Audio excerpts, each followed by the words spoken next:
Dalam romantisme sejarah Rusia dan Ukraina, mereka memiliki dongeng yang sama berasal dari kaum East Slavic atau Slavik Timur yang menyatukan Ukraina modern saat ini dengan Rusia di bawah negara Kievan Rus di abad pertengahan, yang membuat bahasa serta budaya kedua negara ini memiliki kemiripan karena akar budaya yang sama, termasuk agama mayoritas di Ukraina dan Rusia yaitu Kristen Ortodok. Berdasarkan sejarah ini, kita mengupas kisah Zelensky di awal dan apa strateginya melawan Rusia saat ini. Apakah efektif atau salah kalkulasi? Yang jelas, strateginya sejauh ini adalah abai terhadap persiapan Rusia dan membuat warga Ukraina meninggal ribuan karena keputusannya tersebut. Agaknya strategi Zelensky kemudian hanyalah diplomasi. Ukraina mencari hak hidup, sementara Rusia mencari hak politik. Karena tidak simbang, ya tidak ada yang namanya negosiasi antara Rusia dan Ukraina. Beda platform, beda niat. Jadi apa yang Zelensky punya opsinya? Yang jelas juga dia masih bertaruh akan dukungan dunia, akan dukungan dari luar, dari pihak barat tentunya. Banyak negara Zelensky berpidato di parlemennya. Dia muncul di layar lebar. Dia meminta agar disetujui no-fly zone atau wilayah negara Ukraina tidak boleh ada kapal terbang melintas. Di ujung pidato Zelensky, dia mendapat standing ovation, tepuk tangan meriah sambil berdiri. Namun yang kasihan adalah keinginannya untuk dibantu. Tidak ada yang membantu. Seperti misalnya ketika bicara di parlemen di Inggris 8 Maret 2022. Kemudian di parlemen Kanada 15 Maret 2022 yang dipuji oleh Perdana Menteri Kanada Trudeau sebagai our champion. Di parlemen Amerika 16 Maret 2022, di parlemen Jerman 17 Maret 2022. Permintaan utamanya no fly zone. Faktanya tidak dituruti dan para pemimpin seperti Joe Biden, Macron, Boris Johnson semuanya hanya menyoraki dari pinggiran lapangan. Tidak ada yang membantunya di tengah lapangan. Dunia tahu bahwa permintaan no fly zone tidak dipenuhi. Rusia juga tahu pastinya. Kok bisa ya tidak dipenuhi? Karena Zelensky tidak sadar juga bahwa pemimpin negara yang katanya akan melindunginya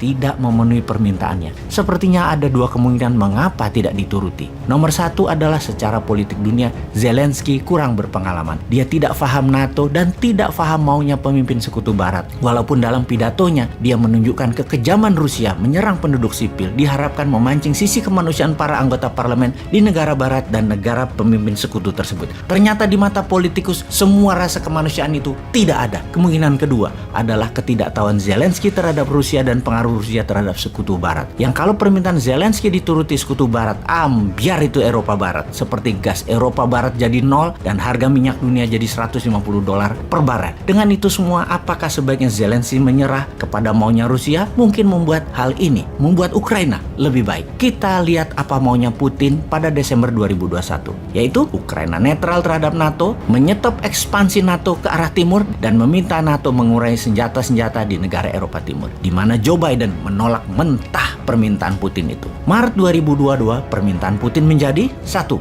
Tetap Ukraina tidak NATO, kemudian pengakuan atas Donbas merdeka dan menerima Crimea sebagai wilayah Rusia. Dalam opsi ini, Zelensky sebaiknya menerima tawaran Putin, yaitu Ukraina netral dan tidak NATO, atau akan dibumi hanguskan Ukraina oleh Rusia. Keduanya sesungguhnya Zelensky kalah. Sesungguhnya ada alternatif ketiga yang bisa membuat Zelensky pahlawan di mata rakyatnya, yaitu menyalahkan NATO karena tidak membantunya. NATO itu bullshit, karena dalam opsi ketiga Zelensky sebenarnya tidak salah. NATO memang menjanjikan akan membantu Ukraina dan faktanya tidak.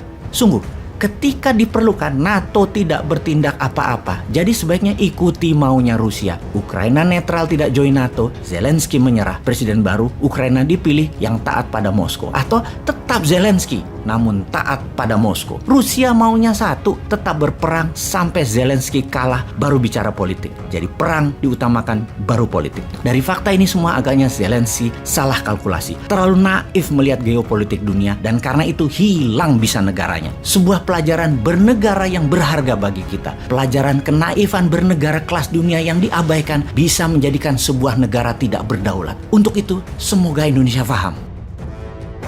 Должны с президентом Российской Федерации. А чтобы договориться, ему надо своими ногами выходить оттуда, где он там есть, и прийти навстречу ко мне, а я сказал, любую точку мира, кроме, считаю, беспредметные встречи в Беларуси, в России, в Украине сегодня беспредметными, и встречи наших делегаций, это еще раз подчеркиваю, они больше политические, беспредметные. Это 3 конфликтующие страны на сегодня, так или иначе. Поэтому вот мы встретились, мы с ним договорились, этого достаточно. нашего с ним договора с подписями, с печатями, хоть кровью. И этого достаточно, что